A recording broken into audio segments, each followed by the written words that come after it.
Welcome to week 5, where we're going to talk about the 1990s, the collapse of the Soviet Union, loose nuclear weapons, and NATO expansion, as well as some covert action and policymaking going forward.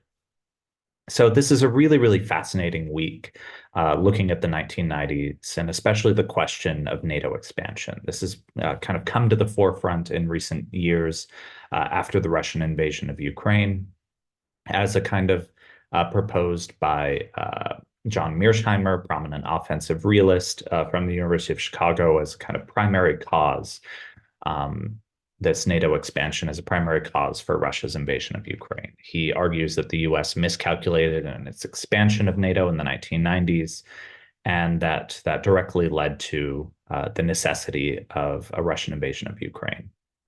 Um, Others, as you will read throughout here, both Kimberly Martin and then the conversation between James Goldgeiger and Joshua Shifrinson, really look at that discussion of NATO expansion with kind of great depth of historical analysis and kind of understanding the parameters of the debate. And I think especially important to note from this debate is this idea that, if you look at this kind of macro level, that Mearsheimer does from kind of this offensive realist position, you're going to only look at kind of Russia and the US and those interests. And what I think he misses, and I think Goldgeiger especially kind of brings to light, so does Kimberly Martin, this idea that, of course, it's in US interest to expand NATO, but also it was very much in the interest of these smaller states that had lived under kind of Soviet occupation for decades, right? Especially places like Poland, they really hate the Russians, many of the Baltic states as well. And so it's in their interest in order to join NATO, in order to prevent a Russian invasion. Under Article 5 of the NATO treaty, an attack against one is an attack against all nations. And so this was very important in their kind of calculus and wanting to understand that. Some other fascinating readings and videos this week are by Siegfried Hecker. So he was the former director of Los Alamos Nuclear Labs, and he talks about the kind of pressing moment of the collapse of the Soviet Union, how it completely changed the dynamics of the nuclear threat from that of mutually assured destruction to loose nuclear weapons. So he talks about the real challenge of loose nuclear weapons in the 1990s and how he was, quote, doomed to cooperate.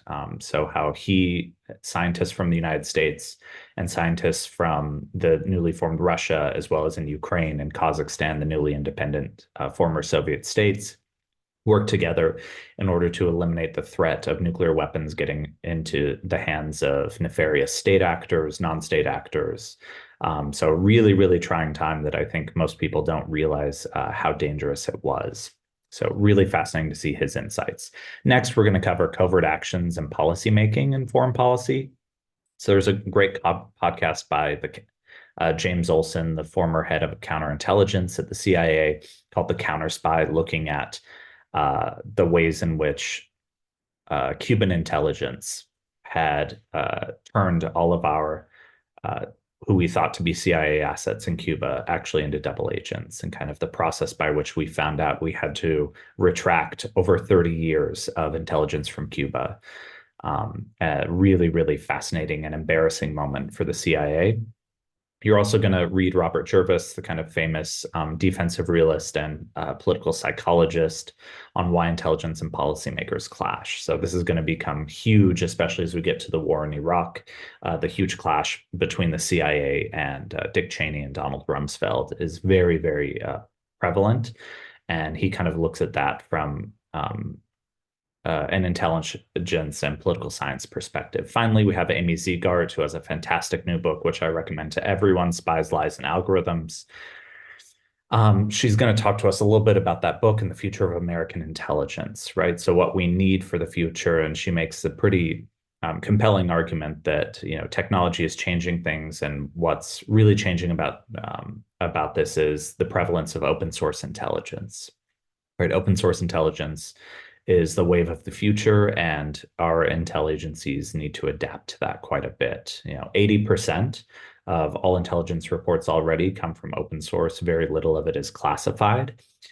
which I think runs counter to a lot of our notions from movies and TV shows that all of it is just classified information. It's really about getting all the information unclassified and classified together and analyzing it that makes a great CIA analyst.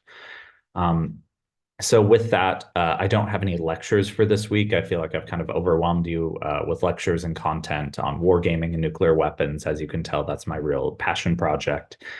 So I'm giving you a little bit less to do this week, especially since you have your National Security Archive outline due. So go ahead and get that done this week. I really just want you to do this to kind of keep you on track for your final paper, to pick a topic, explore the documents a little bit, and give us a sense of what you want to explore and why, and just so I can make sure that you're on track before you start digging in for your final paper. So I'll give you kind of feedback in the little comment section if I think that you're veering off course or anything like that. Uh, have a great one, and I will see you next time.